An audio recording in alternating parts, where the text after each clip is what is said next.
Hey, good morning. I think it's going to be a good day today. I'm starting it off right. I am grabbing coffee and going to look at plants with my friend Margaret today. So it's like the ultimate girl date. Um, but that said, I woke up this morning and lately, especially coming back to the States, it feels heavy, right? It's a heavy time.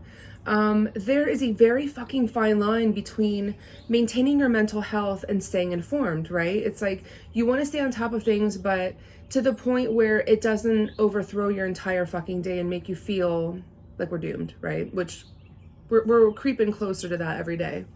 But that said, I woke up this morning and for fucking once, I actually got like a really inspiring story out of NPR and I posted it in my stories about a woman who ran for president in 1870.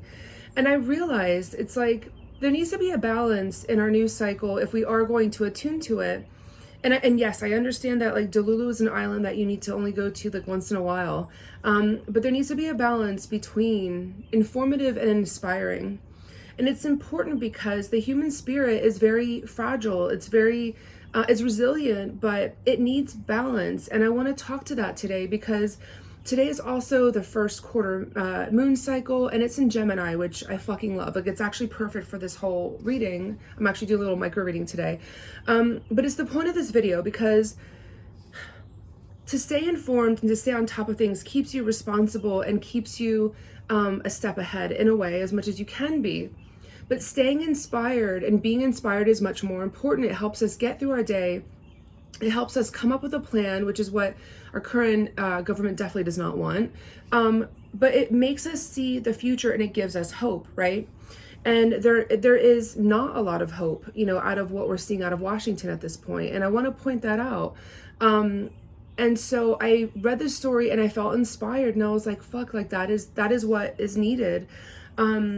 I'm inspired by people, asking for change. This Saturday on April 5th, I am going to join the nationwide protest against Musk and Trump, downtown Asheville. You should be there. I think it's 11:01, I want to say, in Pack Square. But that said, I love, and I'm looking forward to that because protesting is actually an act of community, right? It's an act of people who want to create change, who want to talk about it. And a lot of times when I talk about magic, and there's this thing called like raising a cone of power, right? In witchcraft. And what it is, and if I were to kind of like put it into an example is, say if you're at a baseball game, right? And your favorite team is up to bat and the person hits a home run, everyone's chanting for that person and they're like raising a cone of energy. It's like getting bigger and bigger. And then like that little fucker hits a home run and everyone's like freaking the fuck out. And it's like as he hits like base 1, 2, 3, and then he's like home run, it's like everyone's like freaking out and they're like, oh my God, right? But then it's funny because then it's like all of a sudden it falls flat. It's like then they're done cheering for the person. Protesting is taking it a step further where you are meeting like-minded people and you're all from different walks of life. And there's a point of connection that you didn't have before because like, even people from different perspectives are there. And then you open up about your perspectives and you open your mind to another person's, way of life or POV. And then you get to talking about it and then you bring out your signs and everyone's got like a fun sign, that they want to, put out there. And then you're chanting and you're raising the cone, you're chanting, but then you're like, you've got a speaker and you've got music and you're raising your vibration to the point where everyone has a singular goal and then you throw it out in the ether. And you have like a common ask that you're asking, and then you put it out into the ether and you're manifesting. And that's why I love protesting so much, because you're manifesting. That being said, today in the first quarter moon in Gemini archetypes are all about being curious. It's about putting yourself out there and whatever it is that you're trying to manifest during this current time. And for me, I'm trying to manifest the balance of being inspired versus being informed. It's like, I want to be both, right? I have to be both because I have to function in a really healthy way for the clients who need me. So it's like this moon is about that. But it's also like the archetype of Gemini is like being curious, being playful. And anyone who I talk to, you know, on a daily basis knows that you have to have play to balance your life, right? It can't just be all work and like all obligation. You have to show up for yourself by taking a break, but by doing something that nourishes you. And I'm going to put this in your pocket today. I want you to think about what would you have loved to do as a little kid, but you never got to do, right?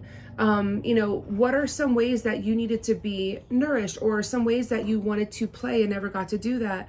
If you were to pick an activity today to bring out the play in you, to bring out the curiosity, that Gemini side in you, and it was something that like the little kid in you would have absolutely been obsessed with, you know, that would have been so excited to do, what is that? And then I want to task you with actually doing that today, because you need the balance of being inspired as well as being like informed in this world that we're currently in.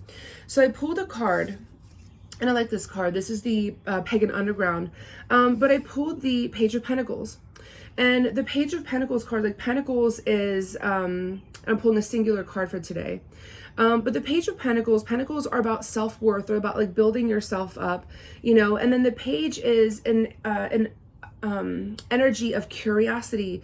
It's planting the seed and like going out into the world and seeing like what happens, right? It's like you've got the seed of an idea or the seed of a plan. And then Pentacles is like, you know that you're worthy of putting that plan into place, but you're going to like put it out there and see what happens. I want you to get curious today. Take some of this energy of that first quarter moon, you know, which is a really powerful manifesting moon cycle. Take the Gemini archetype that it's in, and then go out and play. Balance your life with the heaviness and what's happening to us as a society, staying on top of it and informed, but then they don't deserve the fun and the good part of you. They don't deserve that part of you that is inspiring, that is proactive. You deserve to play. So I want you to think about that exercise. Like, what would your, you know, when you were like 7 or 10 or 12, what would they be currently obsessed with, you know, and is so excited that you're doing today? And I want you to do that. So that's why I'm going on my play date with coffee and plants, because I'm going to go look at some fucking shrubs. I'm going to get something cute for my backyard, and I'm going to hang out with a friend that I haven't seen in a while, and I'm going to be inspired. So good luck, and I hope that this helps just a little bit, because it's tough out there. But try to find, I posted the NPR story on my feed, on my stories, but find something that's inspiring and fun for you, and helps you see that you could create a future that upon most people is like impossible, or something that a lot of people think is too daring. It allows you to see how you could take your audacity and put it towards something that matters. So have a great day.